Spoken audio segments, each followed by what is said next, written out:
the Vanar army descended from Mount Suvail and entered the forest adjoining the city of Lanka. As the army burst in like a flood, the frightened beasts and birds in the forests fled in all directions.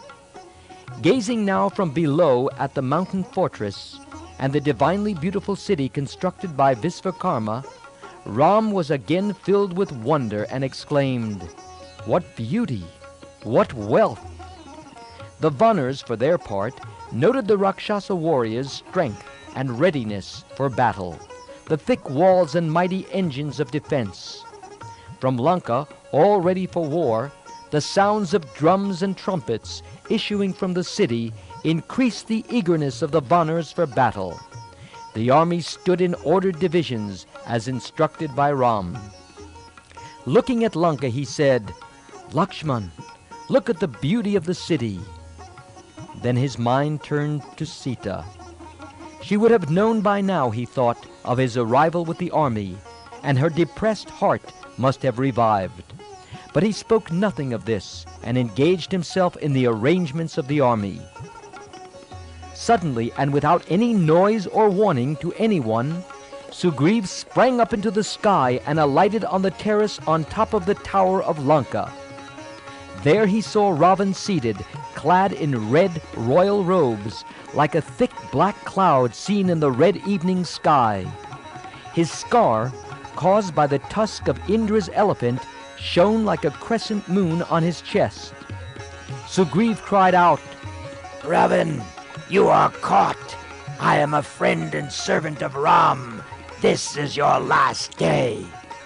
And he sprang on him, knocked off his crown, and gave him a mighty blow. The two wrestled together for a long time. Both were experts in wrestling. All the tricks of that science were tried by each. Ravana was at the end of his resources, and so he discarded wrestling and took to magic.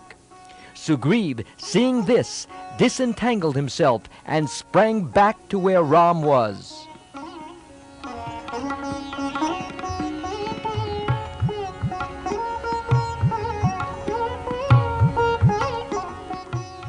The Vanar leaders, who saw the son of Surya, the sun god, return, shouted praises and made a great roar of congratulations at this daring-do.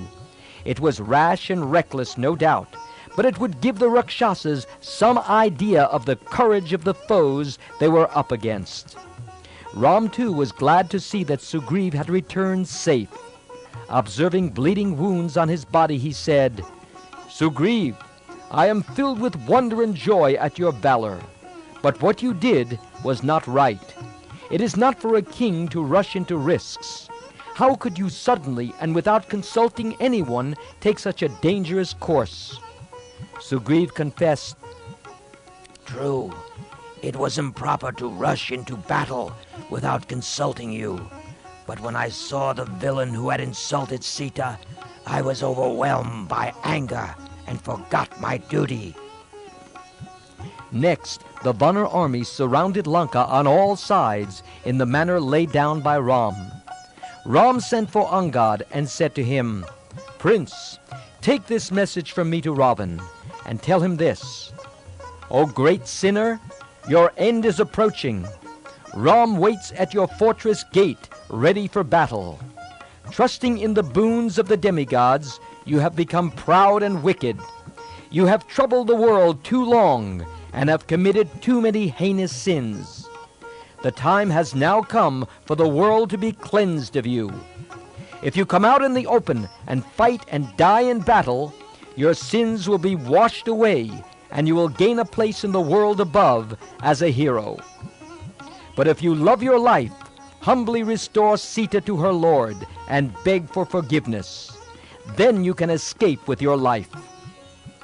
Whatever happens, you are fit to be king no longer. The kingdom of Lanka now belongs to Vibhishan. He is worthy to rule and protect his people. If you are not willing to surrender and seek safety, then have your funeral ceremony performed in advance.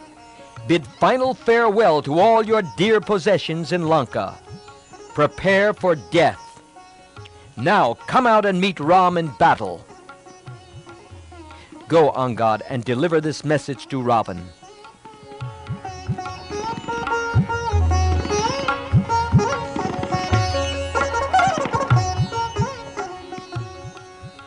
As instructed by Ram, bold Angad delivered his message.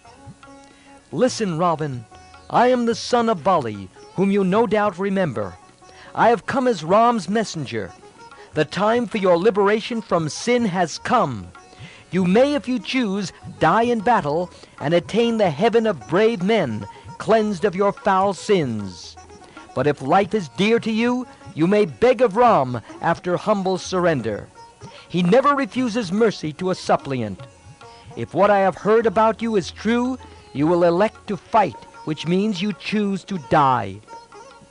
I would advise you to say goodbye to your kinfolk and complete your funeral ceremonies yourself, for none of your race will be left to perform them. Yes, take a last look at Lanka. Ravana's rage flared up like a flame, and he shouted, Seize him! Kill him, the wretch! At once 2 Rakshasas caught hold of Angad. He rose into the sky, carrying these 2 Rakshasas on either side of him, and then flung them down. He went higher up, and coming down, kicked and broke off the tower of the king's palace. Then with a single leap, he returned to where Ram was. Dazed by Angad's exploit, the Rakshasas were filled with fear, but they did not disclose it. Ravana too heaved a heavy sigh at the sight of the broken turret. He looked on it as a bad omen. As soon as Angad returned, Ram issued orders to the army to begin the assault on Lanka.